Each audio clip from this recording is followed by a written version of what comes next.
Hey guys, hey, I'm back with another video. If you guys are new to the channel, my name is Jazzy. I'd love to have you guys join the fam here on this corner of the internet on YouTube. We post finance, fitness, and just overall lifestyle, wellness. If you are into that type of stuff, make sure to like, comment, and subscribe to the channel if you haven't already. Let's go ahead and get on to today's video.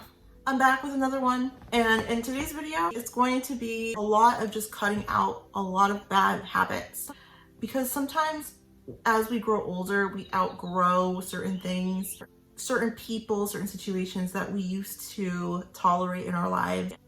First and foremost, I did want to just get into the big part of it is social media. My YouTube channel is a whole different story. It's my business. I want to eventually grow my YouTube channel, turn it into a source of income for myself down the line. Plus, I love YouTube. I love making videos and content. So I really hope that long form content like this, where people can just be creative and put their own spin on things, never goes out of style, and YouTube is always here. I really hope that's the case. Overall, social media, I'm done with it.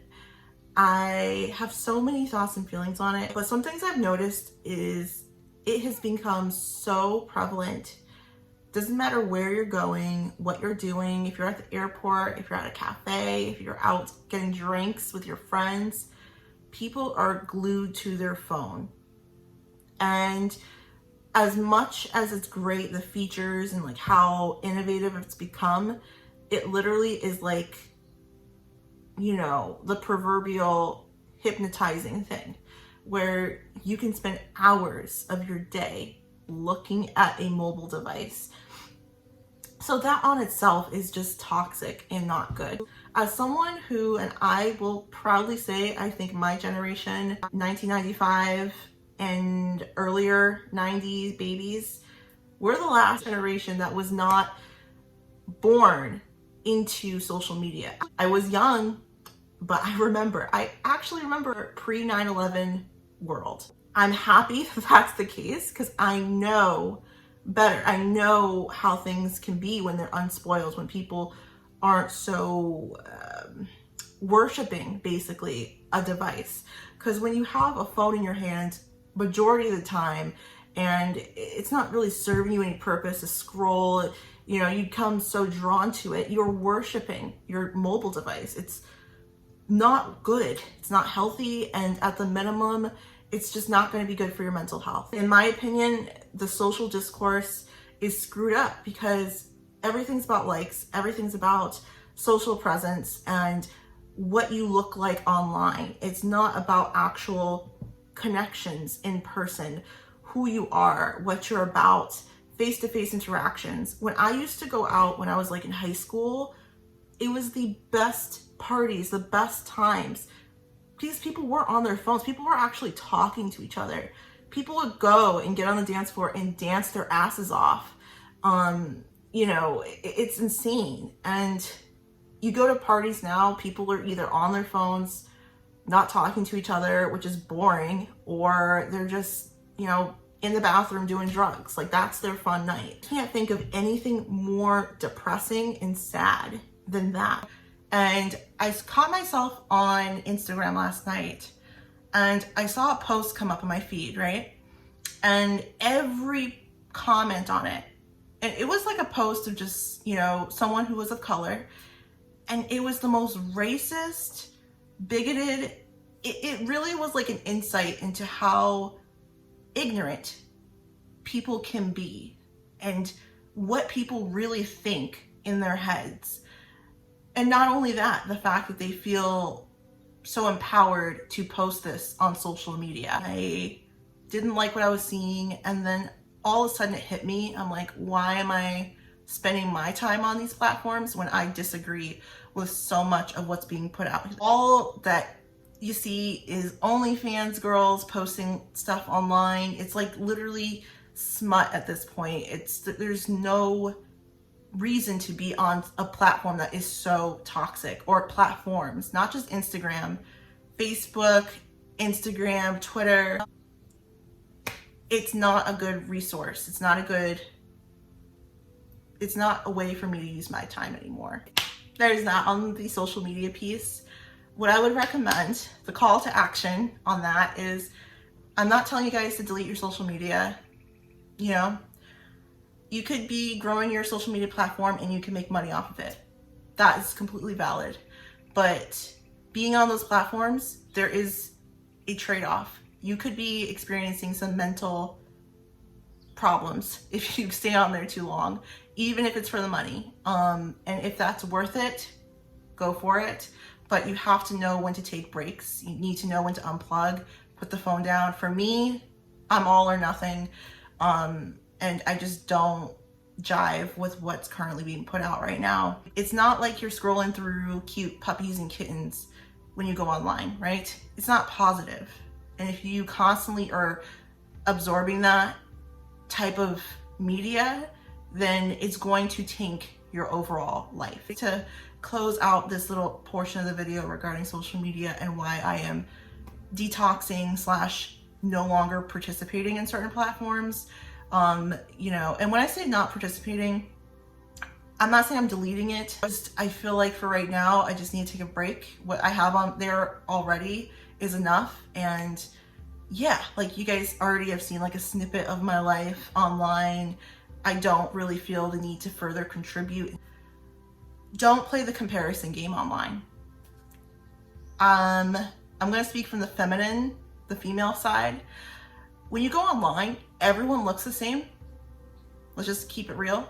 Everyone has the same lashes, big lips, tan, big butt, usually BBL butt.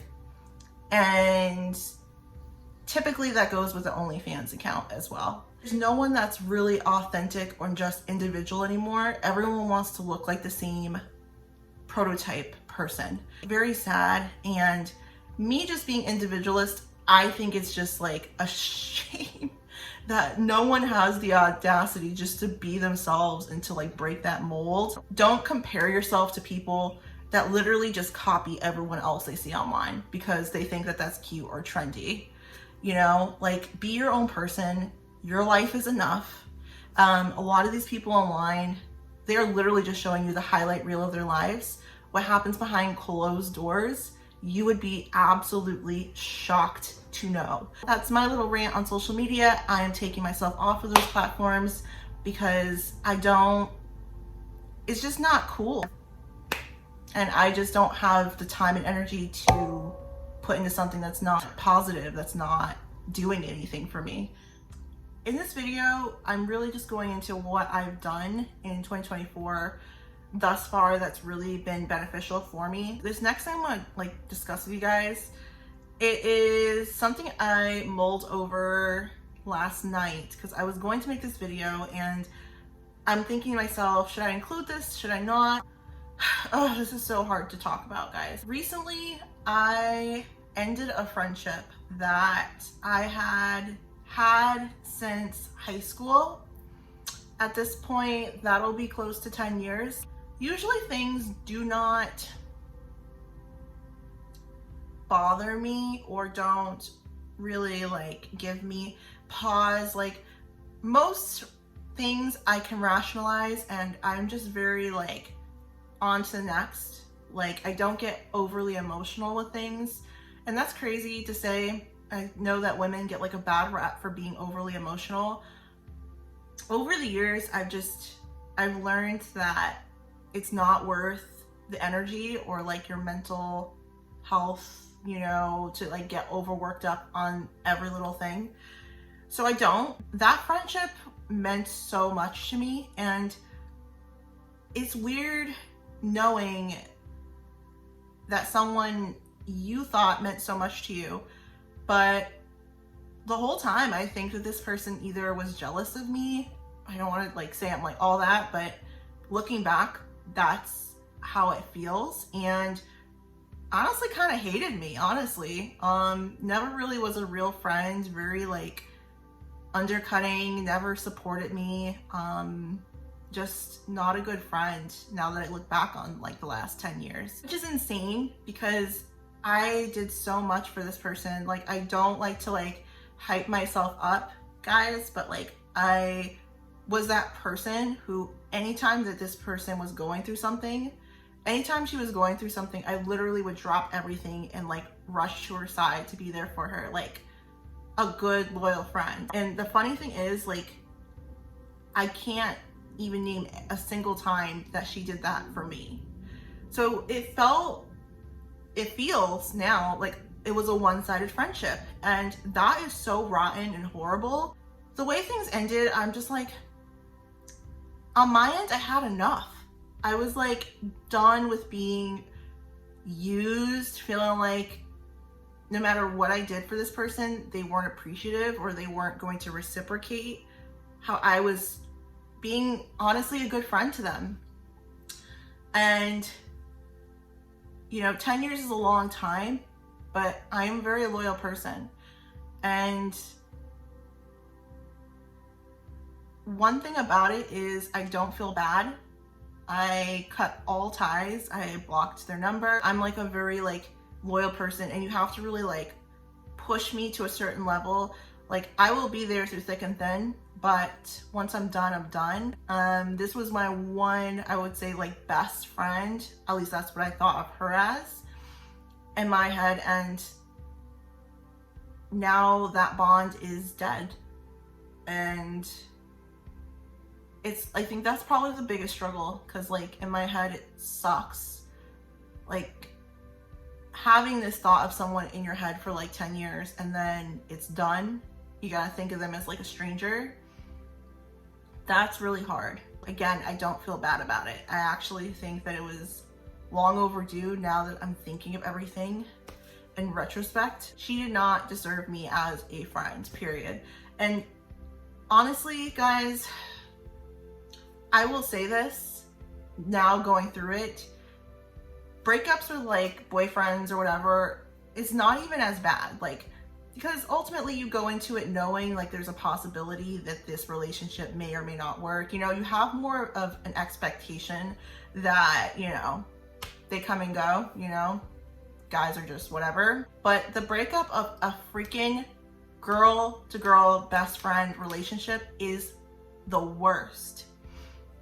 Women, we can connect. We understand each other on different levels than what we would with like a guy. Honest, men aren't emotional creatures for the most part. They don't know how to open up or be vulnerable in certain ways, and they have a really bad rep for being shitty communicators. Whereas women, we excel at that, and we open up. We tell our girlfriends like the little things of our day, and it just sucks to me that this is where we're at, but sometimes you just have to make tough decisions, because it's better to be on your own and with yourself than be with someone who doesn't have your best interest at heart and isn't really a true friend, you know? I would rather have my own company than the company of a bunch of fake people. I've never been insecure enough where I need to surround myself with people who are fake and phony. Over the years, I gave her plenty of chances.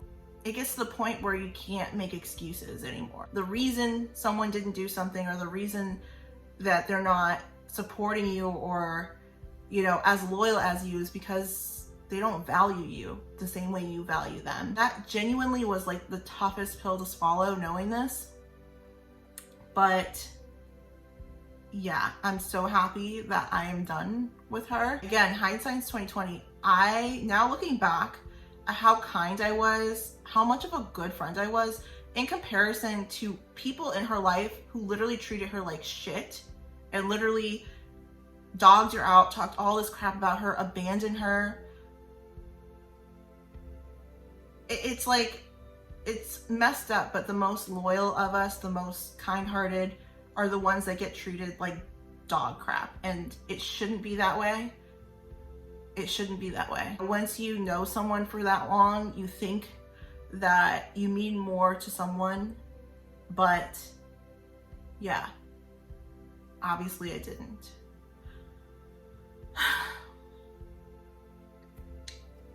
Letting go and cutting someone off is very severe, right? And I'm not saying for you guys to just do that willy-nilly, but real strength comes from within, right? And the right people over time will gravitate to you. Be selective with who you let in your life, because honestly, not everyone deserves the light that you have to give. That's just the honest truth. When you have a pure, beautiful shine to you, not every person deserves to be around that. I'll never not be a nice person. I'll never not care, but you have to know when to not be so nice. To close out the video as well, a big thing that I wanted to mention is consistency. Nothing in life will come to you if you do not pursue it and stay on the track day after day, not quitting. You have to stick it out through the tough times, and not make excuses, right? One thing that drives me absolutely up the wall is excuses. There's no excuse for not achieving all the things you want. If you want to do something, make it happen.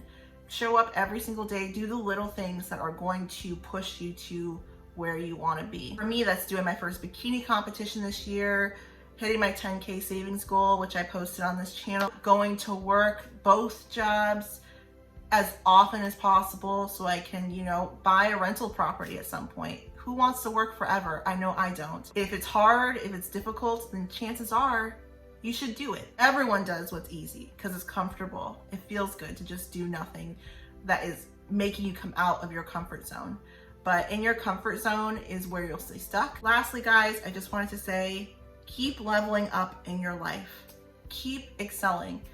Do not feel bad for doing well. Do not feel bad for leaving some people behind. If you have things you want to achieve in life, sometimes you have to just push through and make it happen. I hope this video was motivational, encouraging, all of the things. Again, did like the video, make sure to like it and subscribe to the channel down below. Also guys, if you want to reach out to me, I recently have some people email me. The email is in the description. If you guys just need someone to chat with, talk to, services aren't free, but we can definitely find a payment plan that works for you. That's it guys. Hopefully you guys enjoyed the video. As always, be well, be safe, and take care. I will see you guys in my next one. Bye.